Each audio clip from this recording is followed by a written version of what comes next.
స్తోత్రమేసయ్యా. ప్రియమైన దేవుని బిడ్డలారా, క్రీస్తు నామములో మీ అందరికీ సమాధానం కలుగును గాక. ఆమేన్. ప్రతి దినము దేవుని వాగ్దానం అని ఆత్మీయ చక్కటి కార్యక్రమంలో మిమ్మల్ని ప్రేమపూర్వకంగా ఆహ్వానిస్తున్న దేవుని బిడ్డలారా, ఎలా ఉన్నారు? బాగున్నారా? ఉదయాన్నే లేచారా? ప్రార్థన చేసుకున్నారా? ఎందుకంటే దినములు చెడ్డవి, దుర్దినాల్లో మనం ఉన్నాం.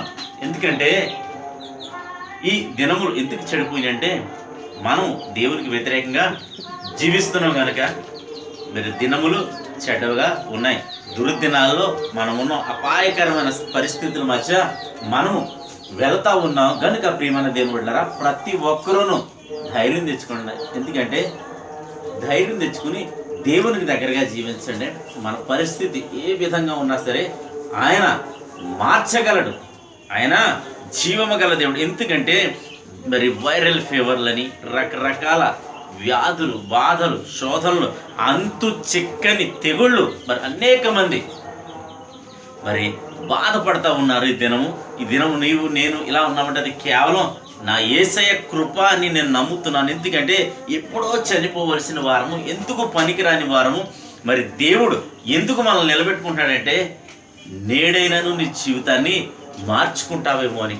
నా యేసు ప్రభు నిన్ను పిలుస్తున్నాడు. ఏమనంటే నీ మరి జీవితమును దిద్దుకుంటావనే ఆయుష్ను ఈ దినాన్ని దేవుడు మనకి ఇస్తున్నాడు. ఎందుకంటే ప్రియమైన దేవుని బిడ్డ, మనం మంచోళ్ళు అని దేవుడు మనల్ని బ్రతికించడం లేదు. మనం చెడ్డోళ్ళు కనుకనే దేవుడు బ్రతికిస్తుంది. ఎందుకంటే మన జీవితమును మనం మార్చుకుంటే మరి ఏ ఒక్క ఆత్మ నశించిపోవడం దేవునికి ఇష్టం లేదు కనుక మరి ప్రభు మనలను జీవింపు చేస్తాడు. మనం ఈ దినమైన నువ్వు సరిదిద్దుకుంటే సహోదరి, సహోదరుడా, దేవుడు మెచ్చుకుంటాడు అని తెలియజేస్తున్నాను. అలాగే మరి ప్రతి దినము దేవుని వాగ్దానం అని ఆత్మీయ చక్కటి కార్యక్రమంలో వాగ్దానాన్ని చదువుతున్నాను. యెషయా గ్రంథము 44వ అధ్యాయము 3వ వచనం. నేను దప్పిగల వారి మీద నీళ్లను, ఎండిన భూమి మీద ప్రవాహ జలములను కుమ్మరించెదను. నీ సంతతి మీద నా ఆత్మను కుమ్మరించెదను.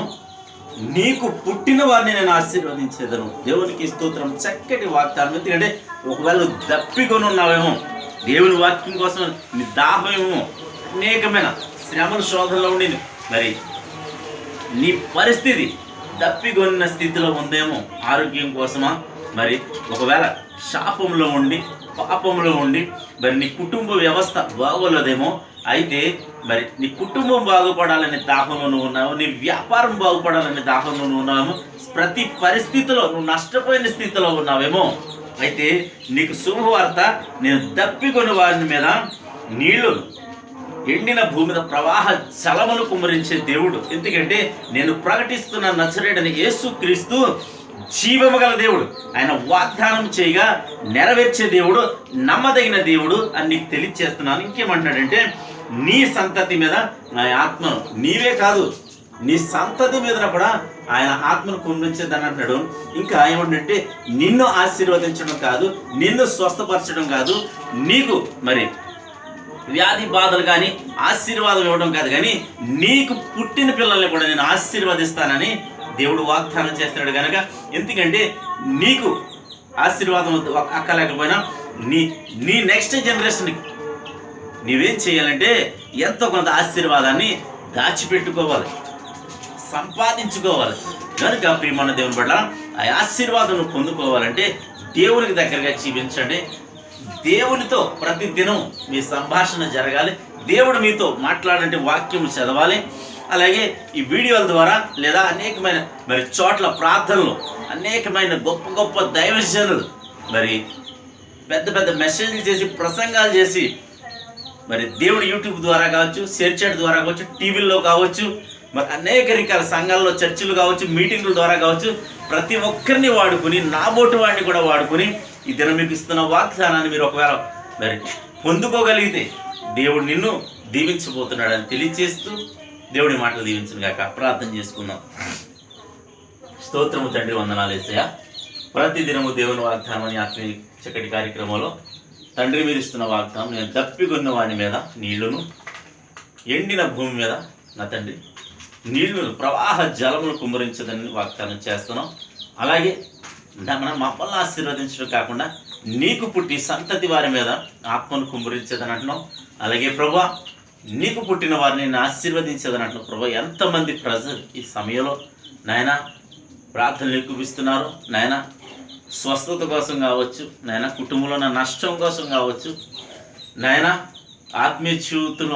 ఆత్మీయతలో కోల్పోయిన వారిని, పాపంలో ఉన్నవారిని, శాపంలో ఉన్నవారిని నాయన, వారందరూ కూడా మేలు కోరి దాహముతో ఉంటే ప్రభా నాయన నీ ఆశీర్వాదం కోసం చూస్తున్న ప్రతి ఒక్కరి జీవితంలో వాగ్దానం నెరవేర్చమని ప్రార్థిస్తున్నాను, దీవిస్తున్నాను ప్రభా. నీకు వందనాలు, స్తోత్రాలు.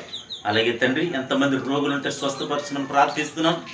యవనస్తులకు చక్కటి సంబంధాలు అనుగ్రహించి నేను ప్రార్థన చేస్తున్నా ప్రభా. అలాగే తండ్రి గర్భఫలాలు దయచేయమని, చంటి బిడ్డల మొదలు వృద్ధుల వరకు నా తండ్రి అనేకమైన వ్యాధులు బాధలతో ఈ వైరల్ ఫీవర్, ఫ్లూ ఇన్ఫెక్షన్స్ నా తండ్రి, ప్లేట్లెట్స్ కంప్లైంట్, డెంగ్యూ ఫీవర్, అలాగే బీపీ, షుగర్, అనేక రకాల వ్యాధులతో నా తండ్రి నేను ఈ వ్యాధి కోసం ప్రార్థన చేస్తే బాగుండు అని ఎంతమంది అయితే ఎదురు వారందరి జీవితాల్లో నేను గొప్ప విడుదల యేసు నామములో కలుగును కాకని ప్రార్థిస్తూ, అలాగే నా తండ్రి ఈ దినం మా గ్రామాన్ని, మా రాష్ట్ర, మా దేశాన్ని కాపాడమని, మా సరిహద్దుల్లో నెమ్మదిని దయచేయమని, అలాగే ఈ దినం ప్రభా నా తండ్రి పెళ్లి రోజులు కానీ పుట్టినరోజు కానీ జరిపించుకున్న ప్రతి బిడ్డకే క్షేమాన్ని, సమాధానాన్ని సంవత్సరం అంతా ఈ దయకిరీటం ఉంచమని, అలాగే ప్రభా ఈ నీ బిడ్డలు ఈ దినం చేయు ప్రయాణాల్లో, ప్రయత్నాల్లో, రాకపోకల్లో సమస్తంలో వీరే తోడండి మహిమ పొందమని యేసు నామమున పేరట అడుగుతున్నాను పరమ తండ్రి, ఆమేన్. నేను నమ్ముతున్నాను ప్రియమైన దేవుని బిడ్డలారా, ప్రభు నిన్ను నిశ్చయముగా బలపరిచాడు. ఈ వాగ్దానం ద్వారా బలపరిచాడు నేను నమ్ముతున్నాను.